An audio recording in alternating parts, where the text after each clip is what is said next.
Welcome to NewWestTV's very first weekly program, Behind the Headlines. I'm Susan Millar, your host. The intent of the program is to take a peek behind the local headlines. It's also meant to be about, for, and of the people, and that means if you want to be involved, please do. We'll leave the contact information at the end of this program. Today we'll be talking to Peter Julian, our MP, about the need for tax reform. City Councillor Jamie McAvoy will be keeping us up to date on the COVID cases in our area. Jeff Norris of the RCH Foundation will tell us how the hospital is holding up under the second wave of the pandemic. Jennifer Miller, who is the manager of public engagement at the city, will tell us about a new online program to help us all engage. Cyrus C. will be taking on our education beat, and this week he'll be talking about COVID protocols at the local schools. And finally, Laura Grady from the Arts Council will be giving some ideas about how to get a hold of local artisans in order to buy those one-of-a-kind gifts for the holiday season. And next week, of course, it'll be totally different. And next up, Peter Julian. Peter, I know that you're the chief negotiator for your party along with Jagmeet, and you've been working hard to negotiate with the Liberal government to ensure that the needs of the people are met. So what exactly have you managed to push forward? Well, thank you, Susan. And I'm just honored to be part of the first NewWestTV inaugural show. You and Deepak do an amazing job. So thank you so much for the invitation. What we have been doing is basically pushing the government to do the right thing. You'll recall the pandemic hit in March, and within days, $750 billion was made available to Canada's big banks, and they've made tens of billions of dollars in profits through this pandemic. And some of Canada's biggest corporations as well have increased their profits enormously. The web giants, companies like Amazon, Canada's billionaires have increased their wealth by $53 billion at latest count. So with all of those things happening in a pandemic, our job has been, under Jagmeet Singh's direction, to push the government to actually put things in place for regular people. So we started with the emergency benefit. The government just wanted to use employment insurance, but we knew that millions of people needed supports, and not just people that had been laid off, small business people and a whole range of other people. So we forced the government to put in place an emergency response benefit. We then tackled the issue of students, many students not being able to get summer jobs, and we forced the government to put in place an emergency student benefit. We've made sure that seniors and people with disabilities received one-time supports. That's obviously not enough, but it's a start, and the government wouldn't have gone there without the NDP pushing. And we've been hearing from our small business sector in New Westminster and, of course, in Burnaby. And so we pushed for a wage subsidy that would allow people, businesses, to keep their employees working, and also rent relief supports. The first program the Liberals put into place was inadequate. We kept pushing until they now have put into place this fall rent relief program so small businesses can apply and get partial rent relief. These are all things that other countries have been doing to get through the pandemic. And our effort has been to keep pushing so that people have the wherewithal to go through this pandemic. And I'm hearing every day from people in Westminster, some of whom have benefited from the program, some fall through the cracks. So we just keep pushing away until everybody who needs that support gets it, and we come through this pandemic with nobody left behind. Now, we have a new finance minister, and I know that you're the finance critic for the NDP.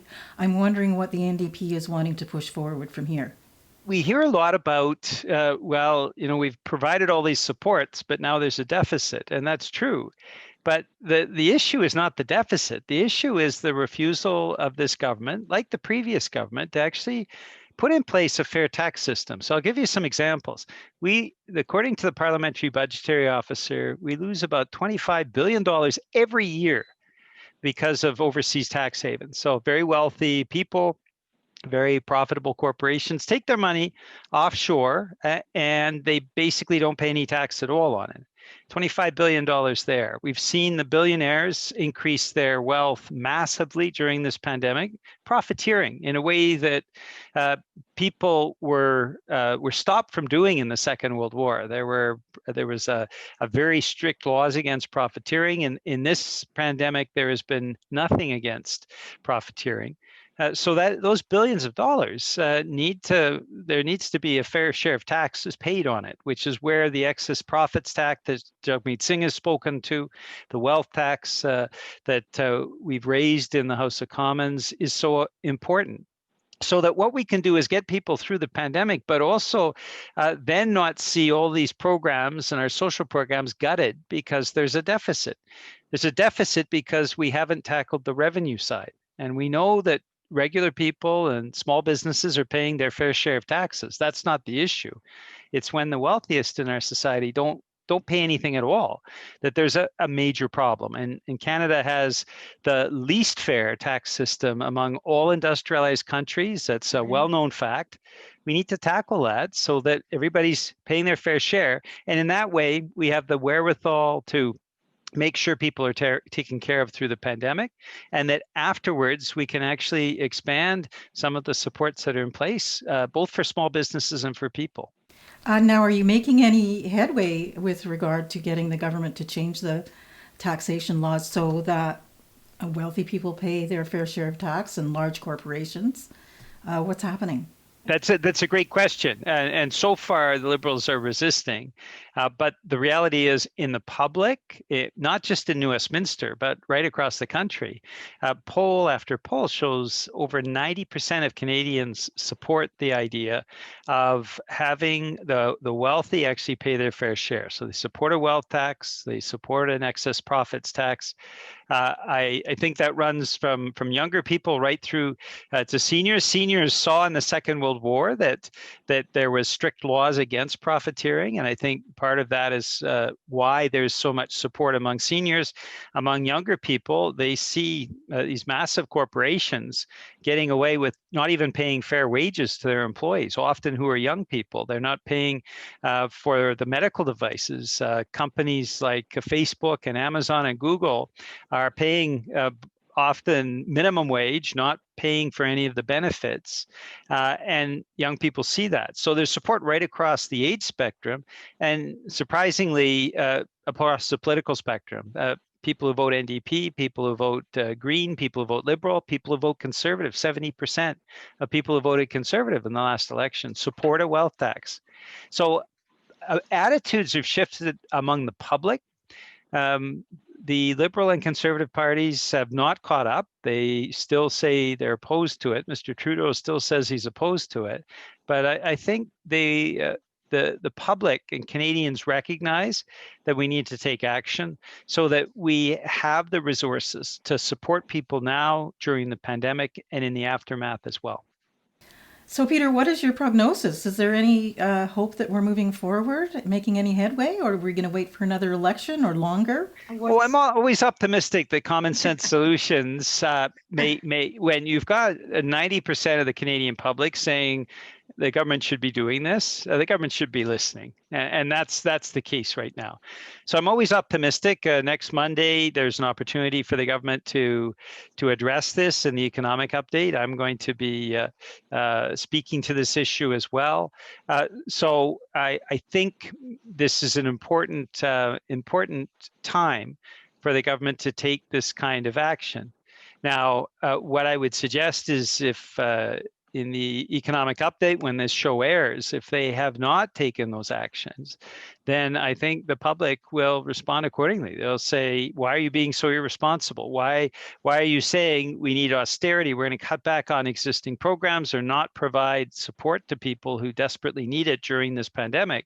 But at the same time, we're still going to allow wealthy Canadians and profitable corporations to take $25 billion offshore every year, not pay a cent of tax. That's $25 billion in tax dollars. That is an astronomical amount of money that could pay for seniors' pensions, good schools, expanding healthcare to include pharmacare and dental care.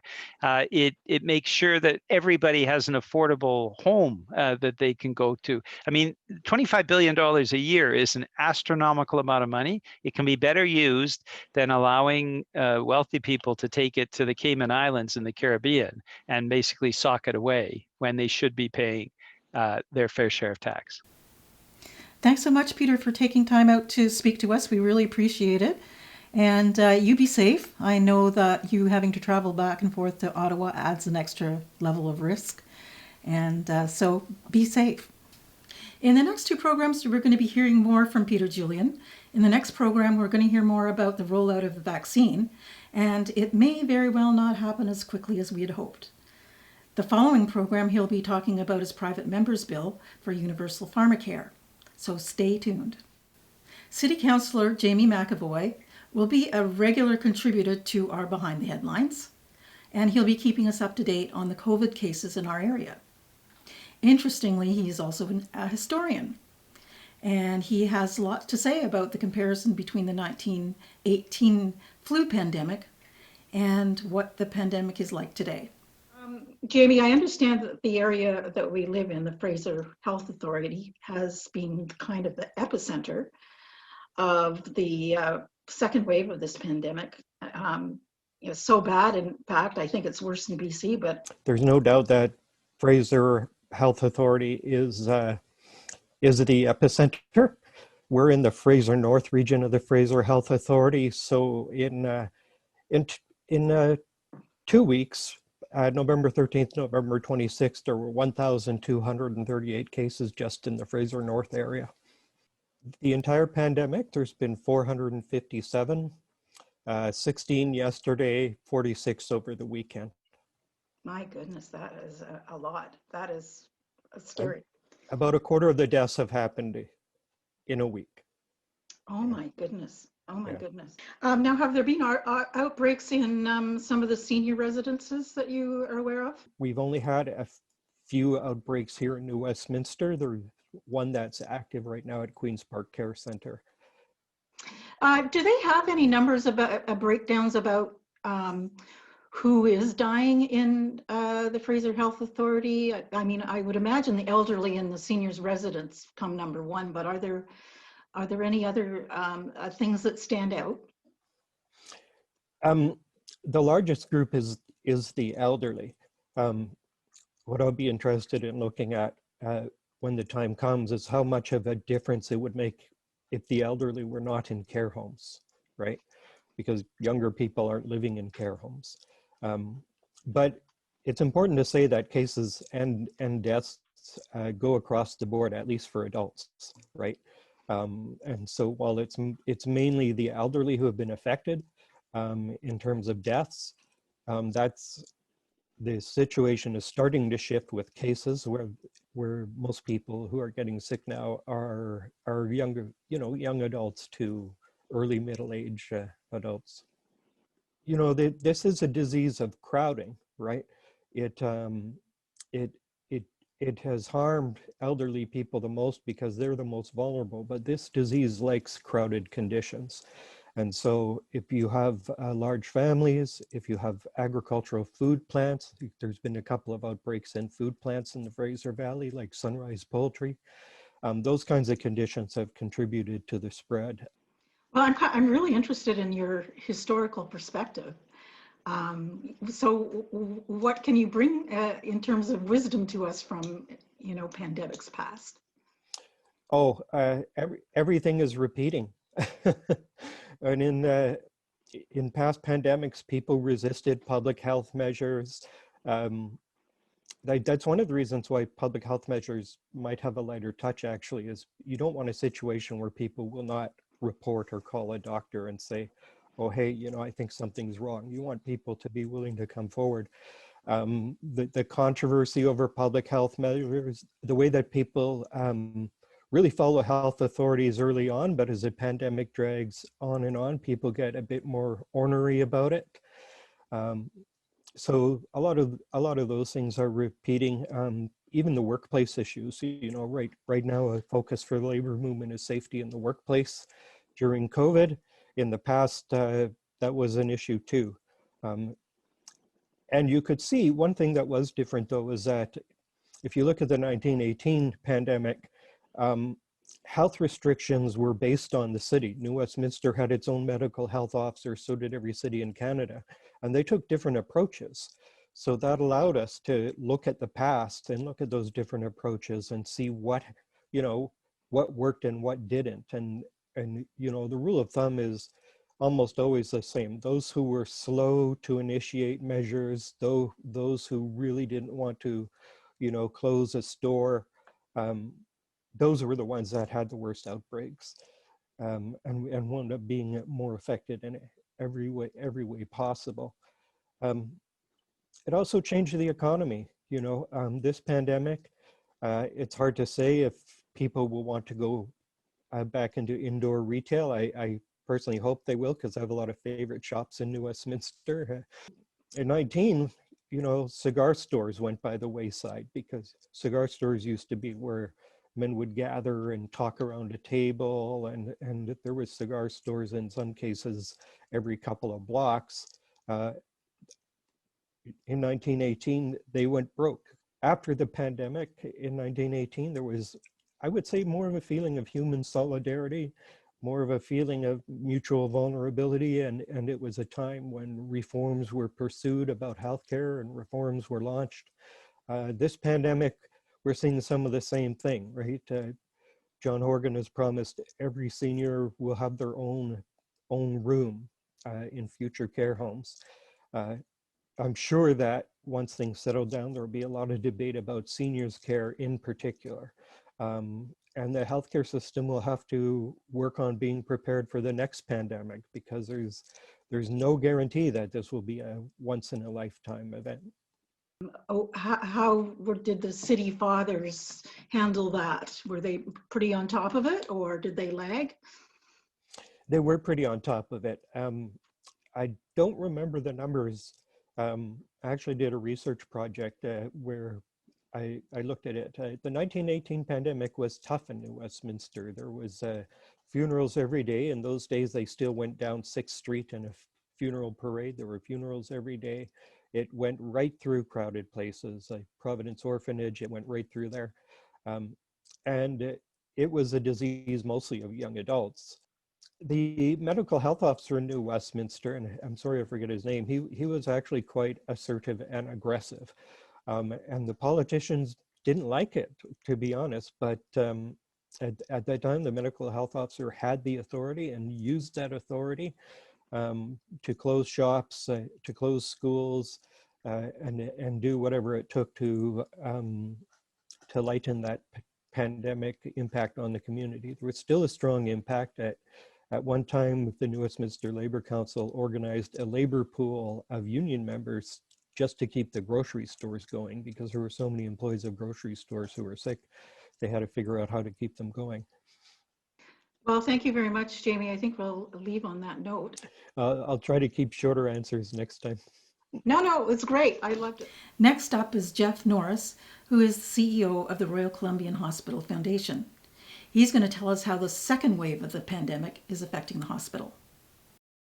I would say, you know, in my 6 years working at the hospital, I've never seen the hospital so busy, but I've also never seen the individuals around the hospital so incredibly focused on a task at hand.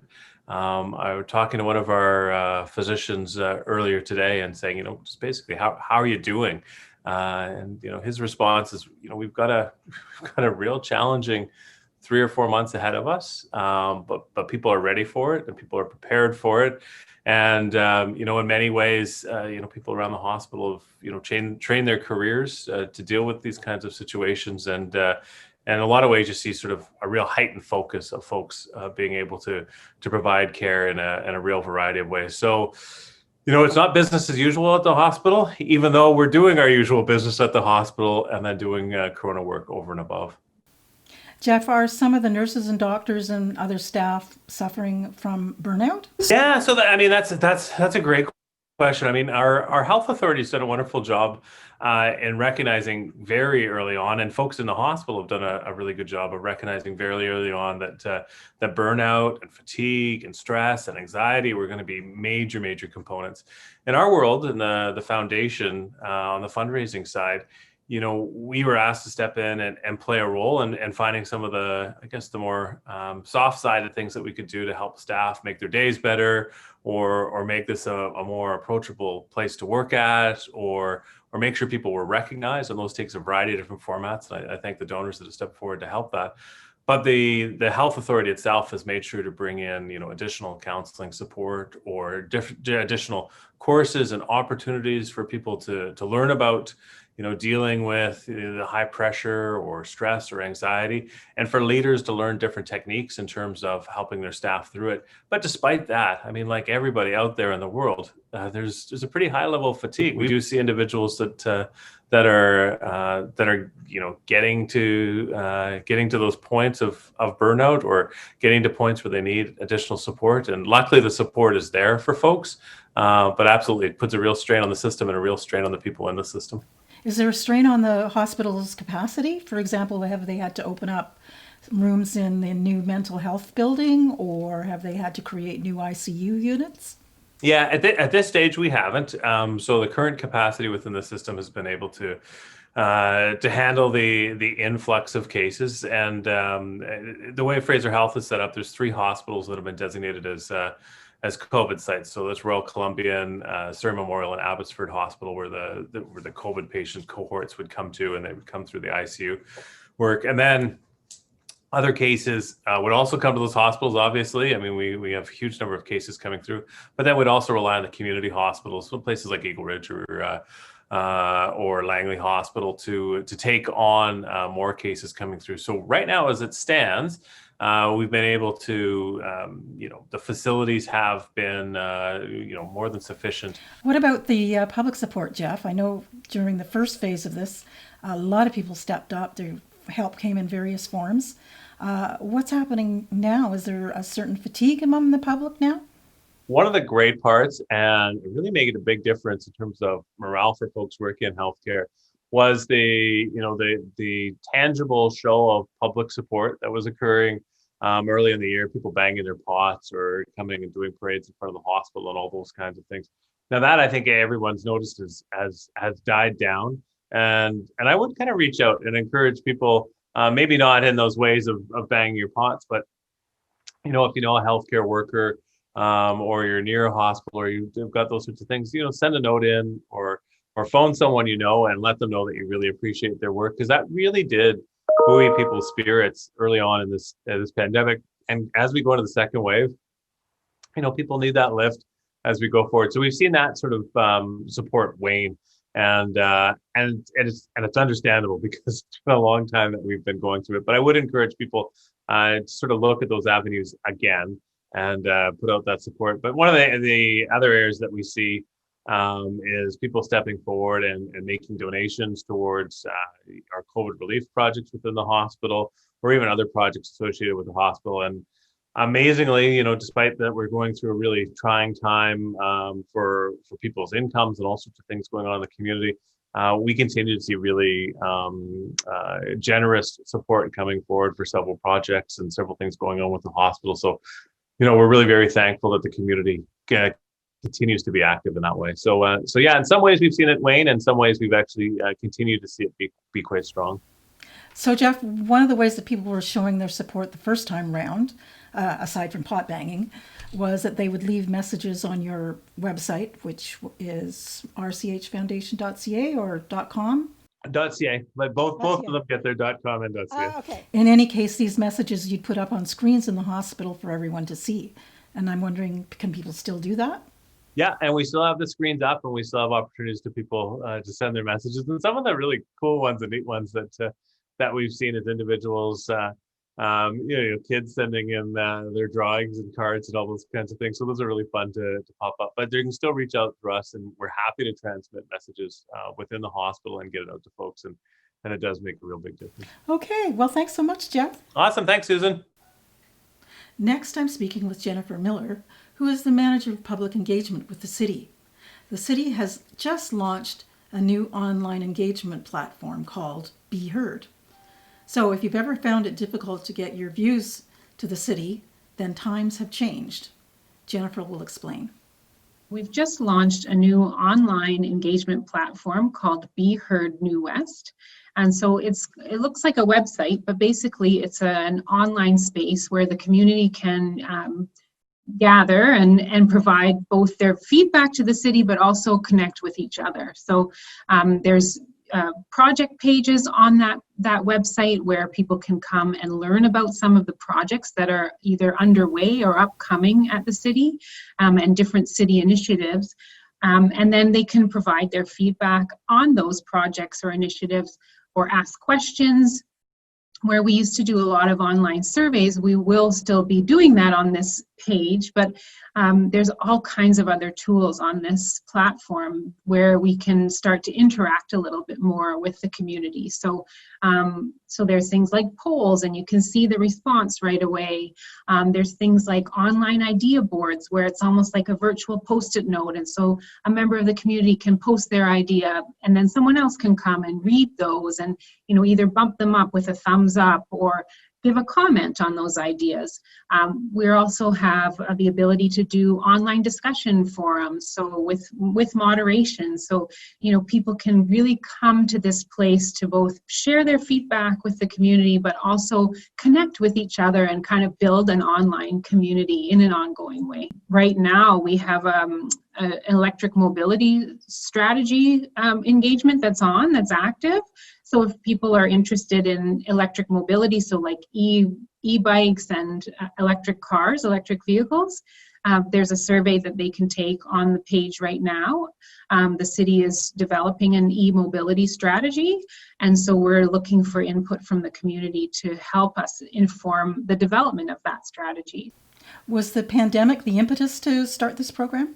COVID really gave us sort of that extra kick to do this, but this has been on the city's radar for quite some time. So this actually dates back to our public engagement strategy, which was adopted by council a few years ago now, and it was identified in that strategy to have an online engagement platform for community to come and engage online. So this has been something that's been on the city's work plan for quite some time, but obviously it's even more important now that we can't really gather in person, right? So this is a space where, again, we can kind of get beyond just a survey and have that sort of community dialogue in those virtual ways. So the great thing about this platform is that people can participate at any time that's convenient for them. So, if you can't sleep and, the time you have is at 2 a.m., you don't have to wait until an open house or, a city event to come and share your feedback. You can do it on your own time and in the spaces that are most convenient and comfortable for you. What are the steps for getting onto the Be Heard program? You can link to it through the city's website, or you can simply go to beheardnewwest.ca. So you can type that right into your browser window and it should take you to the page. So when you get there, you'll see kind of some information, some graphics, and basically they're like tiles or project, like a little window that talks about a project. So you want to click into one of those and there's a little button that either says View Project or Be Heard. So if you start exploring some of those project pages, you can see the different ways to interact with the site. So you can start off by just reading some of the information that's in there about the project. Usually there's a questions tab at the kind of, as you scroll down past the little article of information where you can enter a question for city staff. And then, if we feel that those questions are of interest to others, we'll post that question and our response so that other people can see what are some of the questions that people have asked about this project. That's where you'll also find if we've got a survey, there'd be a little tab at the bottom that says survey, and you can click through to that and take the survey. One of the things to let people know about is that you can register for this site. So, and then you can get notifications when we have new surveys open or new discussion forums or new projects come up there. So one of the great things about this is that it's a way to keep connecting with the city and for us to keep connecting with the community. So every time right now that we do a new survey, we kind of have to work to let people know that it's there and to ask them to respond. And so if you register for the Be Heard site, the Be Heard New West site, you can get a little notification every so often in your email, and you can set up the settings however you like them to be. So the types of projects you're interested in, how often you want to get the notifications, and then you can get a little email saying, hey, the city wants to hear from you on this topic or that topic, and then you can click through to the site and either answer a survey or provide an idea or give a comment through the platform. So there's all kinds of different ways to provide your input, read about stuff, ask a question, talk with your community members, and it'll be a little different for each project depending on what works best. So Jennifer, what if you have a specific concern that's unrelated to any of the project topics that are up on the program? For example, I'm concerned about the narrow sidewalk in front of the St. Mary's Church. We do have a public engagement email address that's kind of open to any feedback. I think for something specific like, a sidewalk issue, I would suggest See-Click-Fix. I think people probably know about that app. It's a smartphone app, and it's like I haven't used it myself, but the way I understand that it works is if you see an issue in the city, you can kind of take a picture of it, post it up to See-Click-Fix, and then it comes into the city and someone will, send that request on to the appropriate department. So that might work better for some specific, like, you see a crack in a sidewalk or there's a pile of garbage that's been left, things like that. But yeah, if you have feedback for the city, you're welcome to send it in. You can reach me actually at engage@newwestcity.ca. for email. And then I'm not sure, I think there are ways through the Be Heard as well to reach that email address. You can reach the team kind of behind Be Heard New West. Thanks to Jennifer for telling us all about the Be Heard program. Next up is Cyrus C., who's taken on the education beat for us. He is on both a local parent advisory council and the district one. I started by asking him how the second wave of the pandemic has affected New Westminster schools. Relatively speaking, New West has actually done fairly well, I think. We have had some exposures at the local schools, but compared to some of the other districts in the region, I think New West has done relatively well, and I think that is an indication of some of the measures that have been taking place in the school to keep students safe. Are parents concerned about the second wave of the pandemic? As the second wave continues and we start to see more and more school exposures, I would say, and I'm speaking as a as a parent, that it is cause for anxiety and stress. Do you see a groundswell of parents wanting change? As the second wave starts, I think you're seeing a lot more parents and teachers too, and staff who are calling on much stronger measures to be put in place to keep students and the staff inside the schools safer. I believe many parents are concerned about the cohort system, and I understand the cohorts are pretty large. They make a lot of sense in principle. This idea of keeping a group of students, the same group of students that are always going to stick together, and that there is no mixing between other students. The challenge, though, is that when the cohorts are created, kids are friends with other kids in other different cohorts, right? Just either because they're friends or they have their families are together, outside of school, and so that can sometimes be a bit of a challenge, right? And some parents still are a little bit concerned about that. And from a ministry, I think, district perspective, I think the idea was, because they're in a cohort model, that the groups are controlled, that they can, it's a controlled environment, and therefore, and there's other safety measures that are taking place, so that way it's okay for kids to be a little bit closer together. But for a lot of parents, that still creates a lot of anxiety and stress, right? Because for so many months we've been told, keep your distance, we wear masks where possible, and suddenly now their kids are in the class, not necessarily at 2 meters, and there's no guarantee that they're going to be wearing masks. Do you see a groundswell of parents wanting change? I see a lot of groundswell for increased physical distancing within the class through, say, lowering the class sizes, right? And then the other measure that a lot of folks are calling for is mandating masks within the schools. Today, as of today, the public health office has been saying that masks need to be worn indoors in all public places, right? With the exception of schools.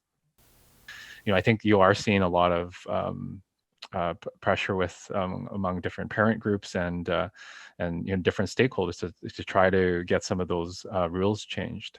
But in the meantime, I think a lot of what I see is that a lot of teachers and staff are still very much encouraging mask use within the classroom, even if it's not a rule. It's almost like it needs to become part of the culture. Where should parents bring their complaints? When it comes to our safety or public health around the COVID response, it's not the district that is setting the things like the cohorts or the physical distance or mask rules. It is very much the public health office that is working with the Ministry of Education to set rules. When it comes to trying to ask for a change, I mean, sometimes the best way is write or contact your local MLA as well, right? Because those are the folks that can help listen to the concerns and bring it up at the government level to encourage change. Thanks to Cyrus for his report. And luckily for us, the new education minister is our MLA, Jennifer Whiteside. Next up is Laura Grady. She's the one responsible for putting on all those wonderful Arts Council craft fairs. But this year it's going to be a little different, buying those one-of-a-kind gifts. Laura will explain. We were excited to put on some holiday markets this holiday season. But as recently announced, as we all know, there's been several new restrictions put in place, and we've made the difficult decision to cancel the outdoor market that we had planned for December 12th and 13th. So the craft market component of that event is being pulled out. And we had also planned for a couple of small mini pop-up markets at Royal City Centre. They had a couple of vacant storefronts, and we had worked with the mall to sort of plan some mini pop-ups to take over those storefronts. And we'd have 8 to 10 artisans within that space.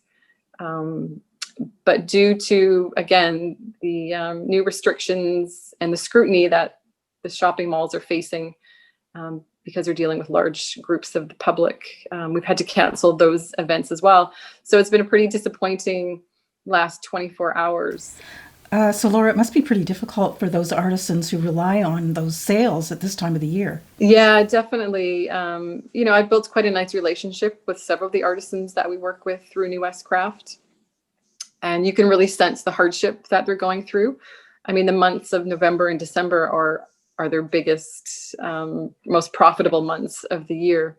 So, they kind of had a really difficult season from March until now, and there seems to be a bit of a glimmer of hope that we'd be able to put on some form of craft markets. So yeah, there's a lot of disappointment, and you can really sense that. And I know as the Arts Council, we feel for the artisans that we work with, and it's really unfortunate because we know that there's significant loss for them. Not only because, they're missing out on connecting with the community, and they're missing out on connecting with potential new customers. Yeah, it's a pretty frustrating time for them. New Westminster Crafts are a pretty big part of your mandate with the Arts Council, I understand. New West Craft, which has become one of our flagship programs under the Arts Council umbrella. Typically, we would host our events at River Market. We've been there for the last 5 years, and would host artisan markets there 2 times per month. And I'm sure much of our community has attended our events. We've often put on large holiday craft fairs and summer markets outside on the boardwalk. So yeah, it's been a real staple within our community, and it's been a great opportunity for us to support local artisans and artists within New Westminster. So yeah, as of March, all of our markets were shut down because of COVID. We were able to bring the markets back to Tipperary Park this past summer. We sort of took on the model of the farmers market, and were able to host a few markets throughout the summer, which was a great opportunity for us to continue our programming, but also again to support those local artisans that had been sort of shut off from that revenue stream. Has the Arts Council been able to help out these artisans by using online, for example? Yeah, over the last 6 months, we had hosted a number of virtual markets, and those went well. It was just an opportunity to sort of get the artisans in front of their customers again, and keep them vibrant and present within the community. So those went fairly well. And this year we decided to create a holiday gift guide. So it's sort of a digital flip through gift guide that people can view online, and it features about 45 local artisans. And it's a really easy way to shop. You can sort of flip through the guide, and then it's a clickable guide. So if you see something you like, you can click on it, and you'll be taken directly to the artisan's website, where you can then purchase something directly from their website. And there's a lot of promo codes and deals that the artisans are giving to New West Craft shoppers. So that's definitely a way that we've been able to keep that connection and have some online presence that these artisans can utilize and drum up some business this holiday season. So how do people find the holiday gift guide? Yeah, so everything would be on the Arts Council website. So it's acnw.ca, and then you would just go to New West Craft, and then you can just click on the image on the New West Craft page within the Arts Council website. So acnw.ca, and you'll be able to find it really easily. The Arts Council has a photo exhibit on this December. Can you tell us about it? Yeah, so this photo exhibit, it's called The Compassionate Eye, and it's a partnership between the Hospice Society, the Arts Council of New Westminster, and River Market. So it's a collection of photographs from 8 different local photographers from New Westminster. And it represents a theme of loss and healing. So the images capture different forms of loss, whether it's loss of a loved one, loss of a home, loss of identity, but it's all within that theme of loss. And it really reflects, we all deal with loss differently, and we heal from loss in a different way as well. So it was a really great, I think, and timely exhibition that we were able to partner with alongside the Hospice Society and River Market. So it's a free exhibition. If you're wandering through the River Market, you'll be able to find it. I think it's a really beautiful exhibition, and we're really happy that we were able to partner with them and find them a place to showcase these pieces and provide the community an opportunity to check out some local artwork, which of course is a difficult thing to do at the moment. So it was a nice opportunity for us to present this. Thanks, Laura, for taking the time to tell us all about what's happening during this holiday season. Let me know if there's anything else you need from me. And thanks to all of you who've watched the show. If you want to be involved or you have some ideas, please get in contact with us at www.newwest.tv.